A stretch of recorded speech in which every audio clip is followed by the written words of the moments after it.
Okay, once again, it's good morning from L. Nagarajan, working as an assistant professor in the Department of Electrical and Electronics Engineering, MIM School of Engineering, affiliated to NAC, approved by IICT New Delhi and Anna University. So today we are going to discuss about the Unit 2 of biomedical instrumentation. Okay. So in this Unit 2, biosignal characteristics and electrode configurations. Okay. What is this biosignal characteristics and electrode configuration? So in the first unit we discussed about biopotential. Okay. So that biopotential is varying from the place where we are taking the biosignals. Okay. So in this unit we are going to discuss about three major portions, three major topics, that is ECG, EEG and EMG. ECG is electrocardiogram and EEG is electroencephalogram and EMG is electromyogram.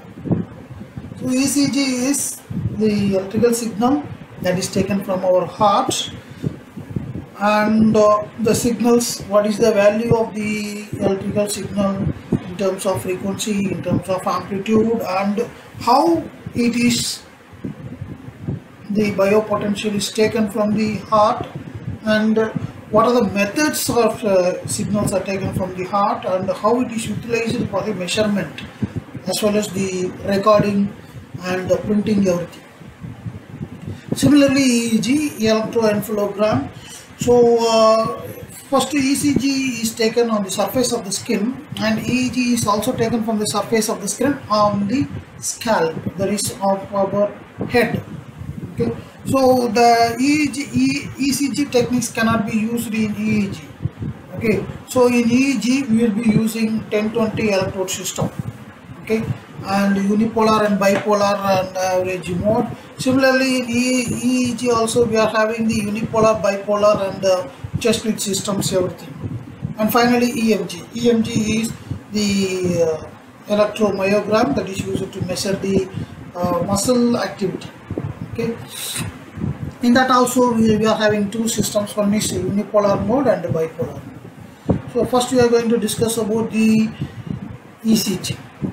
Okay, so ECG is the electrical activity of the heart. Okay, so with this we can measure the electrical activity of the heart, that is ECG waveform, and from that waveform we can able to give the analysis of the that is the performance of the heart by analyzing the waveform. Okay, so for that we should know something about the anatomy of the heart. Okay, so the origin of electrical activity of the heart is, the heart is divided into four channels. Okay, left atrium and right atrium, left ventricle and right ventricle, and there are two nodes, that is sinoatrial node SA and atrioventricular node, that is AV. So these two nodes are playing a vital role in the production of electrical signal, that is ECG. Okay. Initially the sinoatrial nodes initiates the electrical activity. Okay, this SA sinoatrial node generates the activates the electrical signal, and the propagation, that signal will propagate to the right atrium, through right atrium to left atrium. Okay, so that I will explain on the next slide. If you look at this slide you will get an idea. Okay, so this is the heart of our, this is anatomy of our heart. So here we are divided into four portions. Okay, so this is the sinoatrial node. Okay, and this here the electrical activity takes place, and from this we can find here. Okay, here is one propagation and here is another propagation.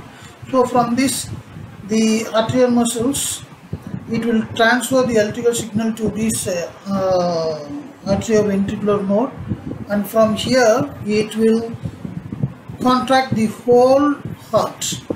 Okay, this is the pumping section, and we can find this blue color nodes that is transferring into the whole heart. Okay, so actually the signal is taking place in sinoatrial. Okay, that sinoatrial transfers the electrical signal to the atrioventricular, and this ventricular transfers the electrical pulse to the Purkinje fiber. Okay, Purkinje fiber, and this Purkinje fiber contracts the whole heart muscles and relaxes. Okay, so this entire thing will take place. That is from the delay from sinoatrial to atrioventricular is 0.12 seconds. Okay, so this is the ECG waveform.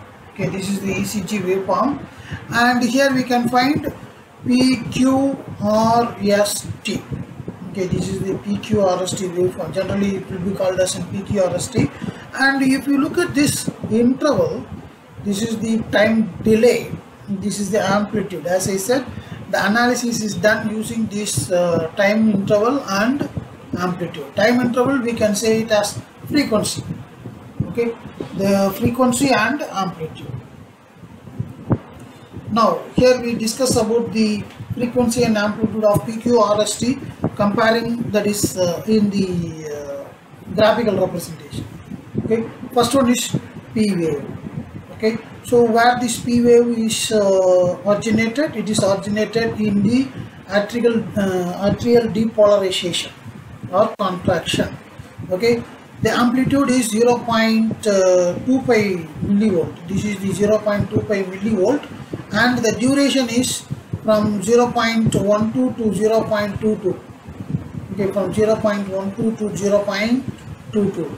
And the next one is R wave. Okay, this is the R wave. We can see this R wave.